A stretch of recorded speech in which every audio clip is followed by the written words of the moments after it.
मला असं वाटतं की नाशिक फर्स्ट आणि आपला ट्रॅफिक पार्कचा जो प्रोजेक्ट आहे, चांगला उपक्रम आहे नाशिक शहरासाठी आणि आपल्या स्टुडंट्ससाठी.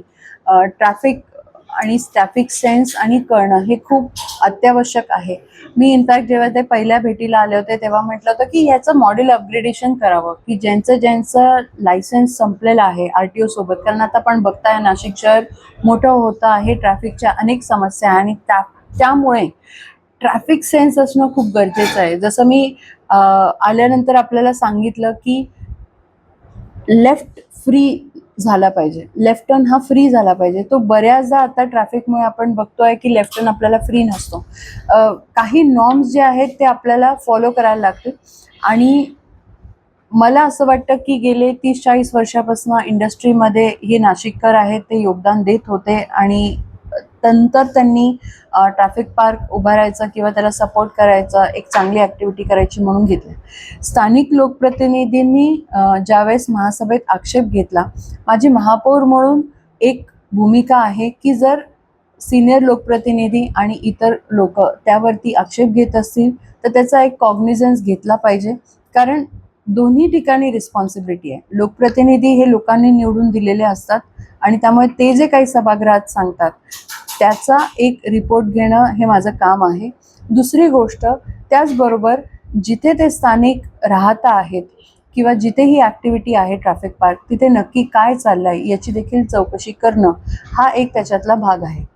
आता जी काही माहिती, ज्या काही प्रतिक्रिया लोकांकडनं मिळालेल्या आहेत, त्यामध्ये लोकप्रतिनिधींचा काही उहापोह होता, ज्याच्यामध्ये त्यांना शेजारच्या जॉगिंग ट्रॅक विकसित करून हवा आहे. त्याचबरोबर रेग्युलर ज्या मीटिंग्स होतात त्यांच्यामध्ये सहभाग हवा आहे. तर ह्या सगळ्या ज्या गोष्टी आहेत त्या तांत्रिक आहेत आणि त्या MOU जेव्हा आपण एक्सटेंड करतो त्यावेळेस डिस्कशन करून सोडवण्यासारख्या आहेत. पण नाशिकसाठी काय, मी त्यांना आज सांगितलं खरं की ते सगळे ज्येष्ठ आहेत आणि त्यांचा अनुभव कायम नाशिकला फायद्याचाच ठरला आहे. पण जर आपण इथे व्यथित होऊन काम करणार असू तर ते होणार नाही. कुठल्याही ॲलिगेशनला व्यथित होणं हे उत्तर नसतं. आपण प्रत्येक गोष्टीला जर तुम्ही चांगल्या गोष्टीला प्राधान्य देत असाल तर मला असं वाटतं काही निगेटिव्हिटी सोडून द्यावी लागते आणि आपलं काम करत राहावं लागतं.